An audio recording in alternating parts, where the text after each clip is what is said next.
Hub City Hoops Talk podcast. We got Jacob Harris. How's it going, Jacob? What's up, y'all?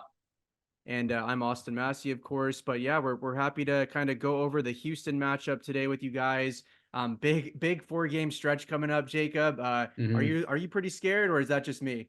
I am terrified. So we got just for our listeners who may not be looking at the schedule in advance, we got at Houston tomorrow night. We're recording on a Tuesday, and then Tech comes home and plays BYU at home, which is going to be a very pivotal game of that 4-game stretch. hmm Then they go on the road to Oklahoma and then to TCU.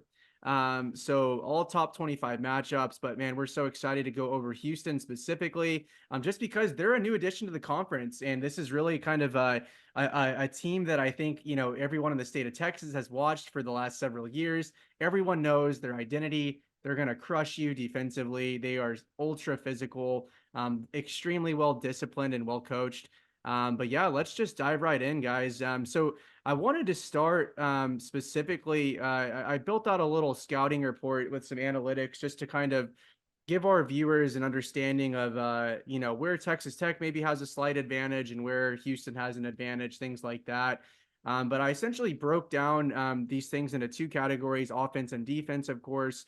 And what I came away with was that Texas Tech actually does have a slight advantage offensively against Houston. Weirdly enough, I actually haven't, I've been doing these scouting reports for like over a year now.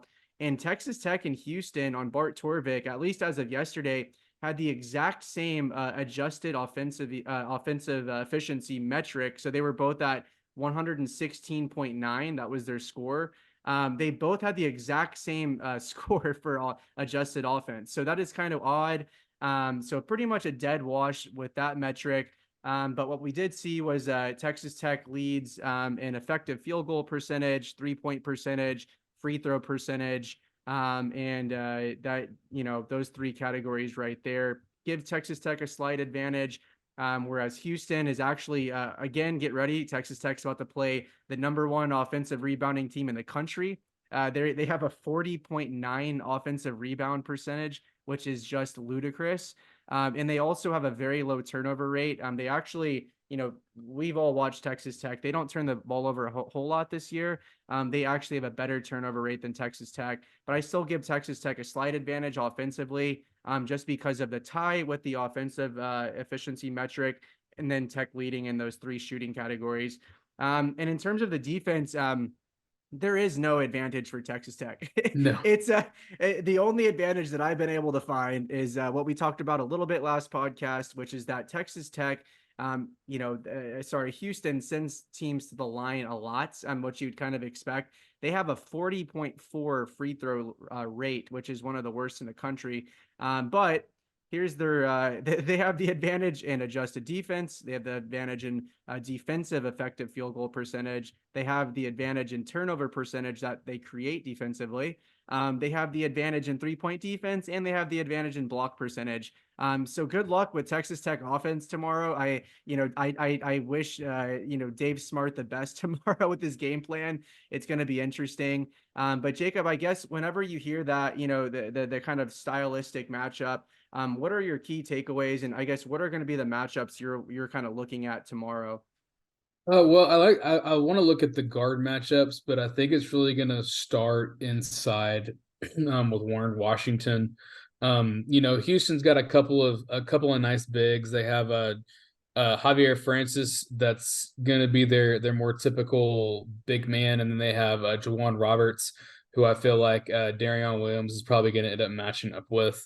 Um, I feel like it's a space to where Texas Tech could really take advantage is tempo. I feel like if we can get some, keep them off the offensive glass, get some tempo, get some easy buckets before they're able to set up in that half court defense. What I've seen on their film is that if teams are able to push them in transition a little bit, and force them to not to not set up their half court defense, basically, there's better opportunities for baskets. But it's going to be very, very interesting. Obviously, you're gonna see a couple of really, really good guards. One that you've seen at Baylor for years just kill you every game and LJ Cryer. Obviously, Jamal Shed is going to be an elite distributor of the ball. They don't necessarily run this high tempo, high octane offense. This is going to look a lot like 2018, 2019 Texas Tech offense.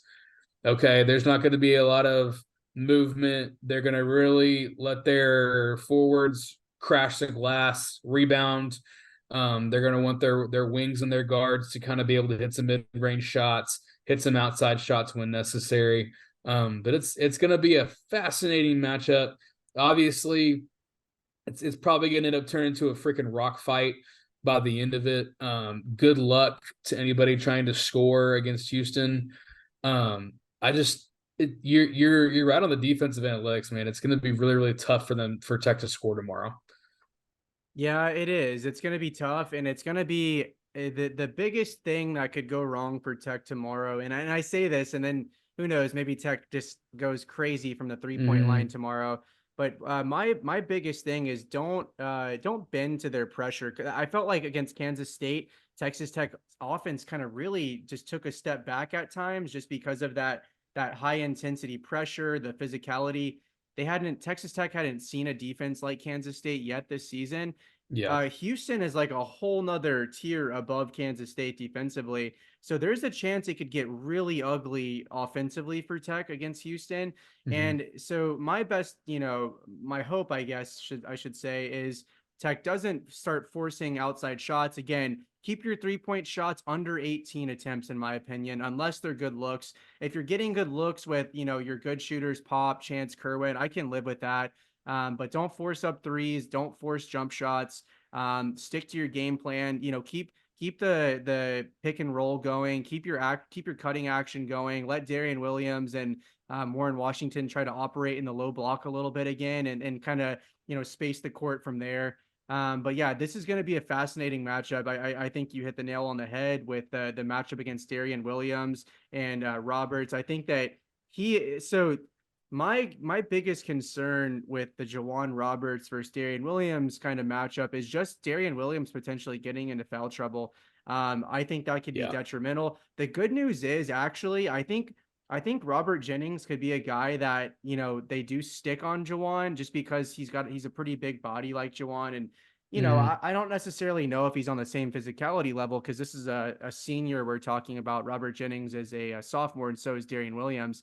But let's keep an eye on Jawan Roberts. He could end up being a kind of a big he's a do-it-all guy. I mean, against TCU, he had 20 points, 13 rebounds, 5 assists, and 4 blocks.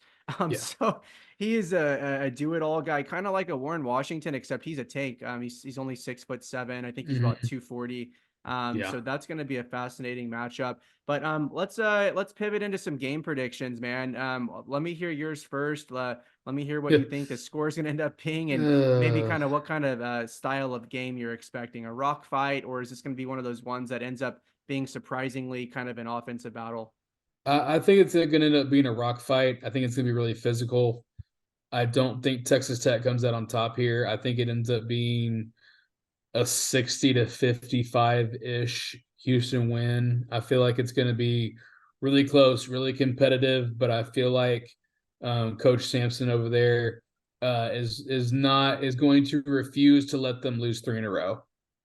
Yeah, I mean that's another thing. Texas Tech is playing a Houston team that's lost 2 games in a row, Something they um, haven't done in a long probably in 5 years. in a long time. And keep in mind, Houston is undefeated at home, and they did Hmm. lose back-to-back road games against certain, TCU. In my opinion, is they're on the bubble right now in a lot of brackets, but that's going to play out pretty quickly. They will be a tournament team. Iowa Yeah. State almost, very likely will be a tournament team as well. But in both of even on the road in their first 2 conference games, sorry, their first 3 conference games, the most a team has scored against them is 68. So TCU scored Hmm. 68 against them. But even against Iowa State, they held Iowa State to 57 points, and they held West Virginia to 55 points. So I'm Oh, just, poor West Virginia. yeah, poor West Virginia. No kidding. They did get the win against Texas, but They did. which is hilarious for Texas, because they just went and beat Cincinnati.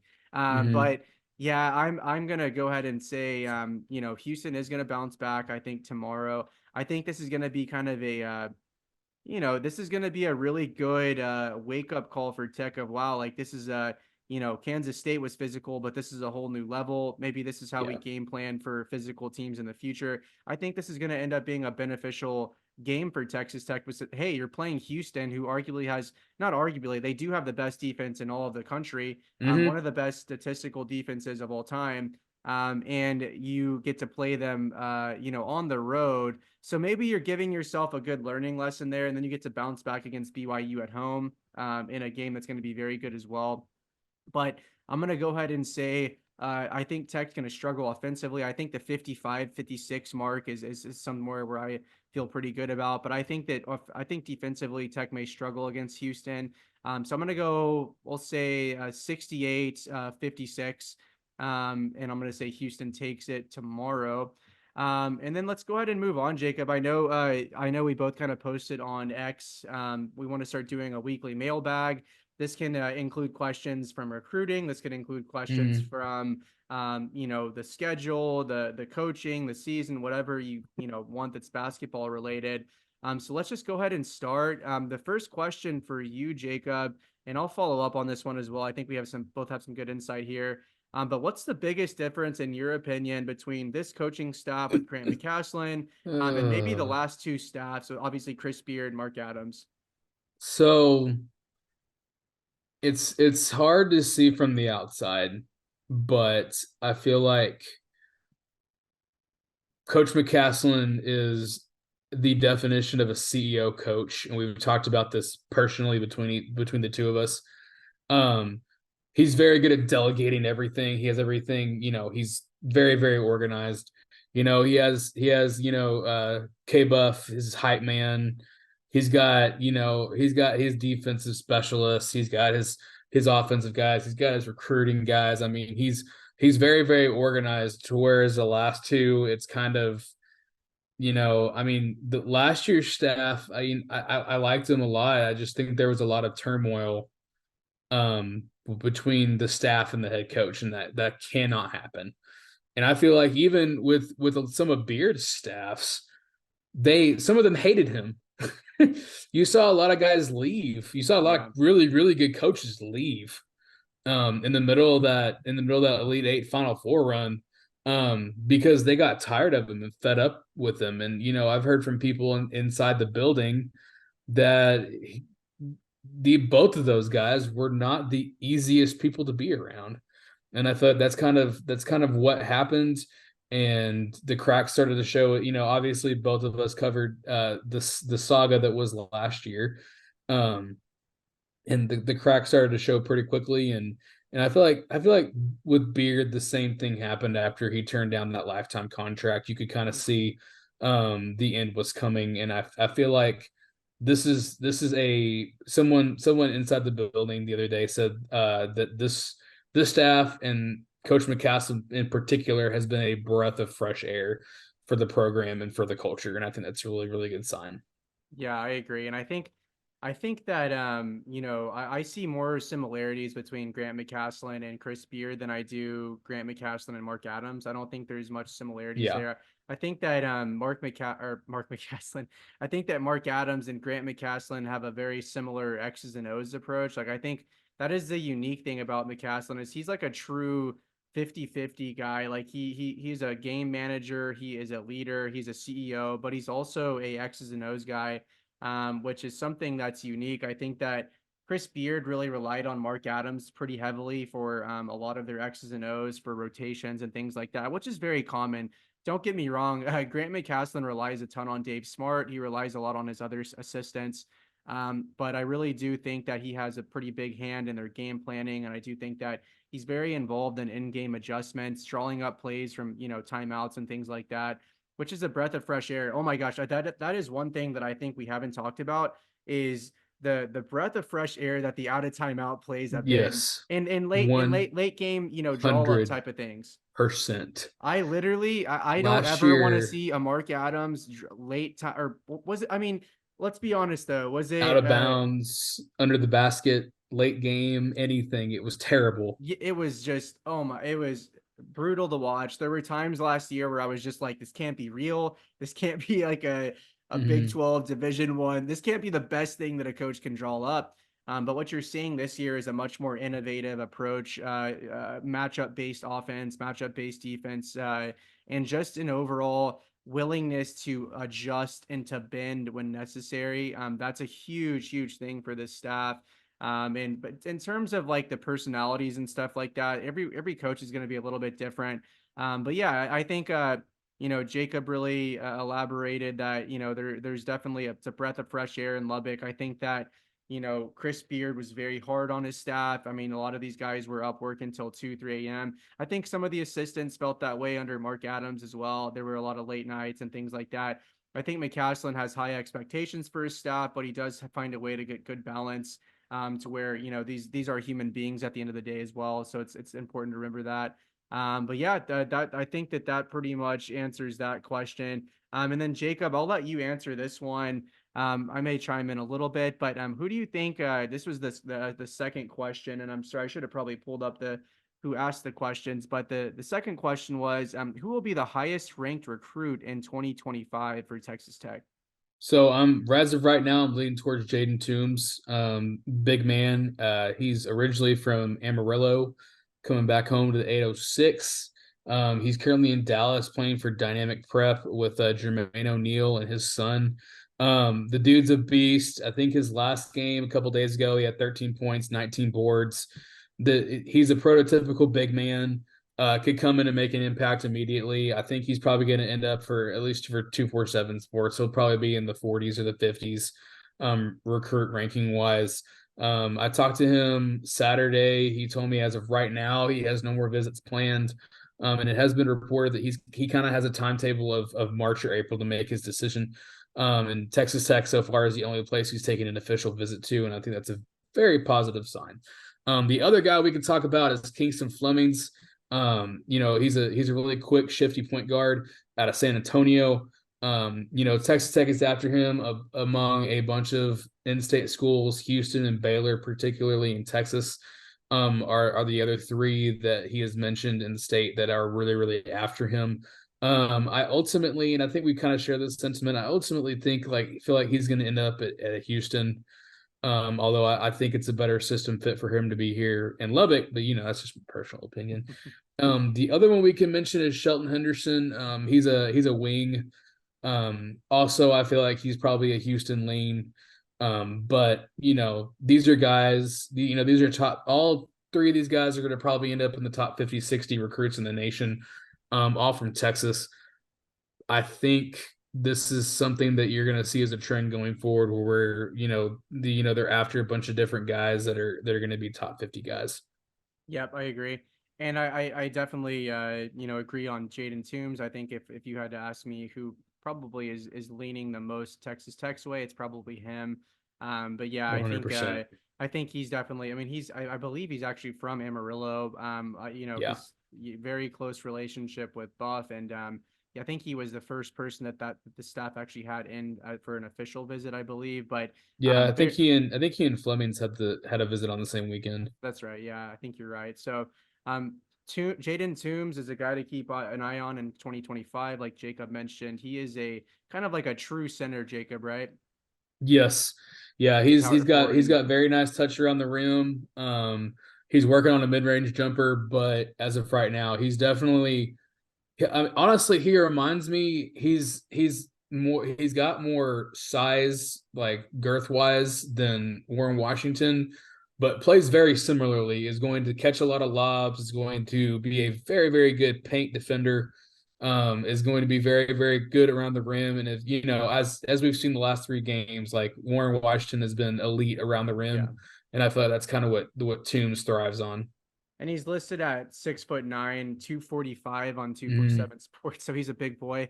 Yeah. And he's what is he, a junior now, I guess, Yeah, or he's a junior, but what I really like about him is that he can guard 4 or 5 different positions. yeah. He can guard everybody. He's very, very agile around the perimeter, really solid perimeter defender. Gets his hands in passing lanes, obviously gets a bunch of rebounds. Very, very solid player. Yeah, and he kind of fits the prototypical Grant McCaslin do it all kind of mentality, like you said. I think that's one thing this Yeah. year that this team is so much different from last year is there's so much more versatility in the roster, and with your rotations. Last year you were kind of capped. I mean, Fardal Zamak is, he's a little bit slow. He's not going to be able to necessarily play the best defense. He is a great rebounder and he can actually stretch the floor somewhat. But he's not quick and he's not gonna like really necessarily grab these quick, lobs, attacking the rim and stuff like that. So I think this year, that's just I would keep that in mind moving forward with high school recruiting. Look for Grant McCaslin and Buff and Barnwell and all these guys. Look for them to go after guys who are versatile, and guys who aren't as scared to play defense. It's kind of corny as it sounds to say, but so keep an eye on Jaden Toombs. Jacob and I both agree that he's probably the most likely 2025 guy. And we'll move on, Jacob. The next question was, is Houston a top 10 team this year, and have they been exposed? Oh boy. Yes. Yes, they're a top 10 team easily. Have they been exposed? No. I feel like they lost two games on the road to two very good teams. And this, I mean, like everybody, for the last 5 years since they've kind of really risen, everybody's expecting them to, they've just been beating the heck out of their conference, maybe one conference loss, and they're like, oh my, two conference losses. No, no, no, no, no, no. Houston's good. There's a reason both of us picked them to beat Tech tomorrow. Houston's not bad. Houston's a great team, especially defensively. It's crazy how good they are. I agree. And I think this actually, from a matchup standpoint, I believe, well, analytically as well, actually, this is out of all the games on Tech's remaining schedule, this is the game that they're actually the biggest underdog in analytically. And I think Yeah, speaks to how good Houston is, but also just from a gut feel and kind of, you and I have been watching basketball for a while. I do think that this is going to be the hardest game of Texas Tech season at yeah, Houston against the number one defense. Your offense struggled last game. So this is going to tell a lot about this team, and we'll kind of see what happens. But my answer to that question is no, they have not been exposed.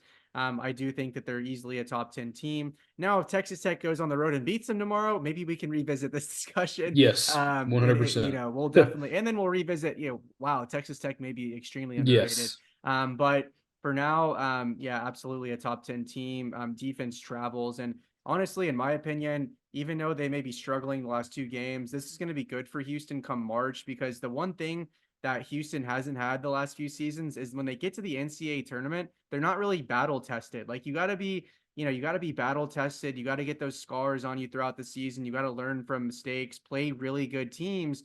Ultimately, like look at UConn, right? Like there's such a good example of that. They have had an incredibly tough schedule this year. They've dealt with some injuries. They're going to be battle tested come March. Like they really are. Same with Purdue. They've had a pretty tough schedule absolutely. as well. Arizona, some teams like that. So I think it'll be good for Houston ultimately in the long run. And then Jacob, let's wrap up with kind of just looking ahead at the schedule. I know we kind of teased it a little bit in our intro, Yeah. but we have a gauntlet of a 4 game schedule coming up. 3 of the 4 games will be on the road against top 25 AP top 25 teams. So let me hear your outlook. What does Texas Tech need to do over the next Ooh, four buddy. games, and like just what are your general opinion? We're really gonna find out how good this team is on the road real quick. Like you said, defense travels. I feel like you're and the thing is, people are gonna hate me when I say this, but you're not really looking at going into these just elite environments. You're going on the road for sure. Houston, no slouch. Oklahoma, fan wise for basketball, there's a lot to be desired. TCU, okay. Um, I just I just don't like if there's just I'd rather be going to those three than be to hitting up like say a Baylor or a Kansas on the road back to back. I feel like this is definitely your toughest 4 game stretch of the schedule. And I feel like if you can get two of these games, if you can win the one at home against BYU and then beat, kind of upset an Oklahoma or a TCU on the road, I feel like you're in a really, really good spot to finish with over 10 wins in conference play. Yep, I'm with you there, and I think on Bart Torvik right now, Tech is expected to finish 11-7 in conference, which is pretty impressive. And take a look at their final couple of games of the season. They actually have a pretty soft schedule to finish the year. They're They they're really favored do. they're favored to win their last 6 games. Actually, Hmm. they're favored to win. Let's see here. They're actually favored to go 9-1 in their last 10 games, which is very Yeah. interesting. Again, analytics can only do so well.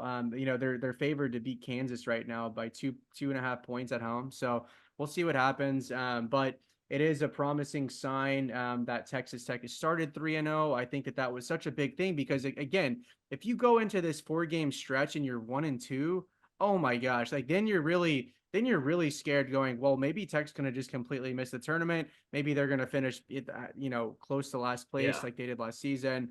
We're in for another nightmare. But it's also a very real possibility Tech could go winless over the next 4 games. So we'll see Hmm. what happens. It's going to be this next 4 game stretch will tell us a lot about this team. I already said against Kansas State, we learned a lot about them, which we did. They're resilient, they're tough, they find a way to win and in clutch moments.